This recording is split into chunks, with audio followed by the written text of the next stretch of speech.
Dan Farah joins us here in studio. Welcome to The Story Is. Congratulations on the documentary. It is one of the best documentaries I've ever seen and one of the most important documentaries I've ever seen, and literally can change the way you think about the world and our place in the universe, which is unbelievable. You spent 3.5 years working on this thing, right? 3.5 years, and couldn't be prouder to have it breaking through.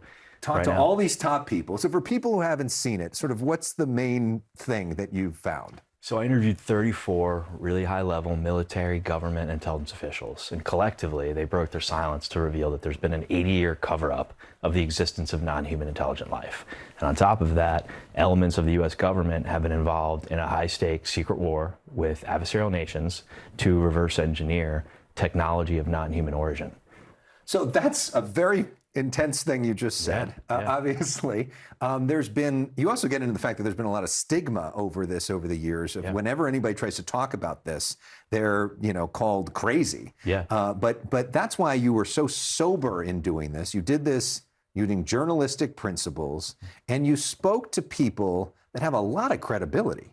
Yeah, so I really believe that this day and age, the greatest evidence we will get on this topic, on this situation, is credible, high-level people putting their reputations on the line.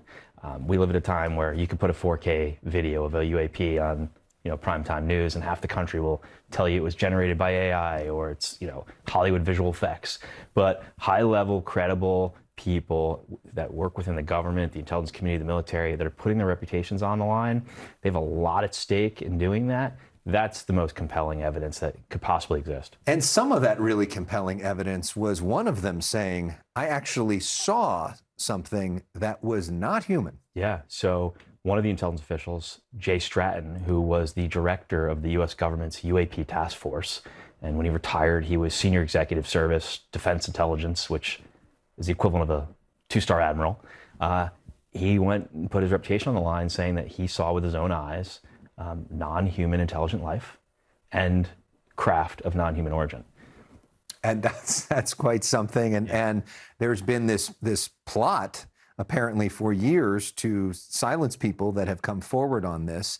A lot of this is found, though, in this legacy program, which is largely secret from most people. And there's a bipartisan push now to try to get more transparency. Yeah, one of the really surprising things I learned early on was that despite the cultural stigma in our country around this topic, the giggle factor that people apply to this, it has unbelievable high-level support in both parties. So the leaders of both parties in our country can't agree on anything, it seems, but they agree that this is a very serious and urgent issue. And you showcase some of that, including Marco Rubio, who was then a senator when he talked to you, and now is the Secretary of State and the National Security Advisor. And part of what they talk about is that the president doesn't even know all of this. Yeah, Marco Rubio says on camera that even presidents are considered to be on a need-to-know basis, that this topic, the issues around it, have been withheld from congressional oversight and even from sitting presidents. And I interviewed Rubio on the same day in the same room that I interviewed Senator Gillibrand from New York. Two people who were ideologically, politically opposed to each other, but they were very much lined up on this. So this has been out for a few weeks, including that statement out now for a few weeks. What's the reaction? Well, I've been hearing from sources inside of government, inside of the military intelligence communities, telling me that the film is opening a lot of eyes, and there's a lot happening behind the scenes right now. I would not be surprised if it's in the relatively near future that we see a sitting president step to the microphone and tell the world we're not alone in the universe. This film certainly sets the stage for that, makes it possible. 34 very high-level people, including people who have been a part of key administrations recently, going on the record saying this is real. It sets the stage for a president to do that.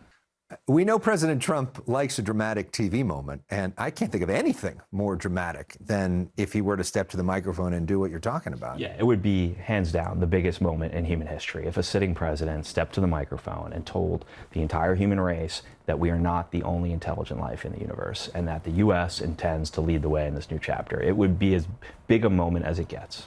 And that's the big question also, just to wrap things up, because this isn't just a U.S. issue in that case. This infects the rest of the world. And there could be like a race going forward, a competition on this. Yeah, so one of the big reveals in the film is that there is a high stakes race to reverse engineer this technology of non-human origin.